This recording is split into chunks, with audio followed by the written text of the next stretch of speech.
Assalamualaikum murid-murid. Bertemu lagi dengan Cikgu Zainal Hiza dalam mata pelajaran Sains. Hari ini kita nak membincangkan mengenai kemahiran proses sains, iaitu mengawal pemboleh ubah. Okey, mari kita sama-sama saksikan apakah yang dikenali sebagai pemboleh ubah. Okey, pemboleh ubah yang perlu kita pelajari ada 3. Okay, yang pertama adalah pemboleh ubah dimalarkan. Okey, pemboleh ubah dimalarkan adalah perkara yang perlu disamakan, tidak diubah supaya tidak mempengaruhi keputusan eksperimen. Okay, yang kedua ialah pemboleh ubah dimanipulasi. Pemboleh ubah dimanipulasi adalah perkara yang perlu diubah, ditukar, dibezakan dalam satu eksperimen. Dan yang ketiga adalah pemboleh ubah bergerak balas. Pemboleh ubah bergerak balas adalah hasil eksperimen atau keputusan penyiasatan yang kita cari. Di akhir penyiasatan, hasil eksperimen yang diukur perlu ditulis sebagai pemboleh ubah bergerak balas. Baiklah murid-murid, mari kita saksikan dan kita pelajari bagaimana cara untuk kita menulis pemboleh ubah. Perkara yang penting untuk murid-murid tahu ialah untuk menulis pemboleh ubah, kita perlu ada parameter dan ditambah dengan objek yang ingin kita nyatakan. Kerana apabila murid-murid gagal menyatakan parameter, murid-murid akan kehilangan markah ataupun kadang-kadang jawapan murid-murid akan salah. Okey, kita lihat apakah contoh parameter. Yang pertama, isi padu, masa, panjang, kuantiti, bilangan, jenis, keadaan, kecerahan, kehadiran, saiz, warna dan tempoh. Sebenarnya ada banyak lagi contoh parameter. Ini di antara contoh parameter yang sering digunakan ketika murid-murid ingin menjawab pemboleh ubah. Okey, mari kita saksikan contoh menulis pemboleh ubah di mana kita telah menggabungkan parameter dan juga objek. Okay, contoh yang pertama, isi padu air yang tinggal. Di mana isi padu adalah parameter, manakala air yang tinggal adalah objek. Jadi murid-murid tak boleh hanya menulis air yang tinggal sahaja. Perlu ada parameter di hadapan.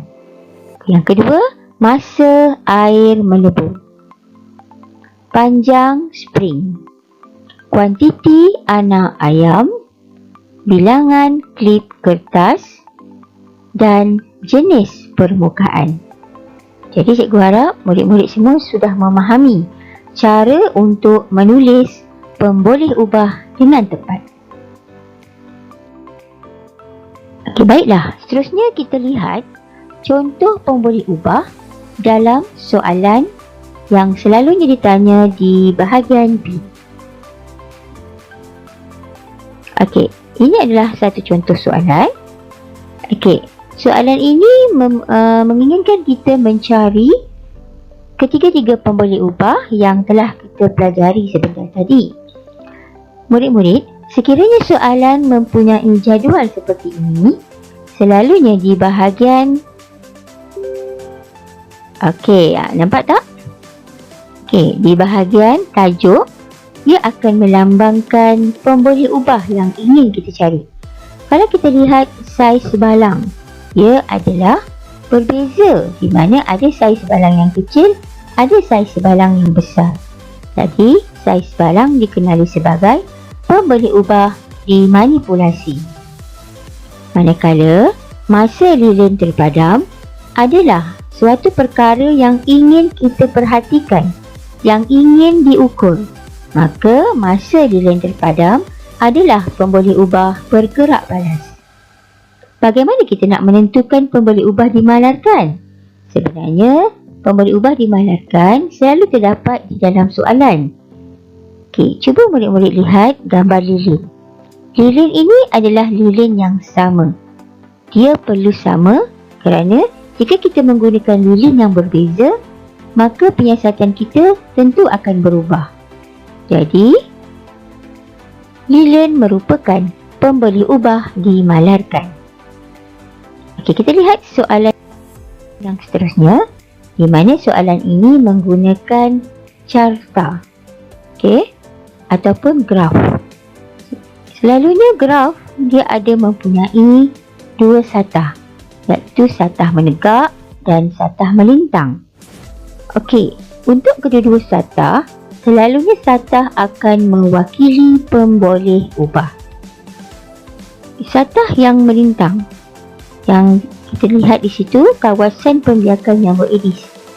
Okey, selalunya satah yang melintang mewakili pemboleh ubah dimanipulasi kerana dia mempunyai nilai yang berbeza, yang berubah-ubah. Okay, manakala kes denggi ataupun bahagian yang satah menegak selalunya mewakili pemboleh ubah bergerak balas kerana data yang ingin dibaca, data yang ingin diuji, yang ingin dicari terletak pada satah yang menegak. Jadi mungkin kita boleh menjawab soalan ini. Okey, pemboleh ubah dimanipulasi merupakan kawasan pembiakan yang Aedes. Pemboleh ubah bergerak balas merupakan kes denggi, manakala pemboleh ubah dimalarkan adalah tempat penyiasatan ataupun kawasan penyiasatan. Tentu tempat kena sama, kerana jika tempat berubah-ubah, maka kita tak akan dapat jawapan ataupun data yang sepatutnya. Kita lihat soalan yang ketiga, soalan dalam bentuk jadual. Okey, satu perkara yang ingin cikgu peringatkan kepada murid-murid, selain daripada mencari pemboleh ubah, kadang-kadang soalan membolehkan murid-murid mencari dua maklumat yang perlu dikumpulkan. Kadang-kadang ada murid yang keliru. Sebenarnya, apabila soalan meminta maklumat yang perlu dikumpulkan, ia juga mewakili pemboleh ubah. Jadi kita boleh lihat kepada tajuk jadual ini, tahun dan bilangan pesakit. Kita ambil sahaja tajuk tersebut untuk kita jadikan sebagai dua maklumat yang perlu dikumpulkan. Jadi tahun dan juga bilangan pesakit. Jadi cikgu harap dengan perkongsian pada hari ini, murid-murid dapat memahami apakah yang dikenali sebagai pemboleh ubah. Okey, kita berjumpa lagi dalam kemahiran proses sains yang seterusnya. Sekian, terima kasih. Jangan lupa like, share, subscribe di channel YouTube Cikgu Nur Kasih.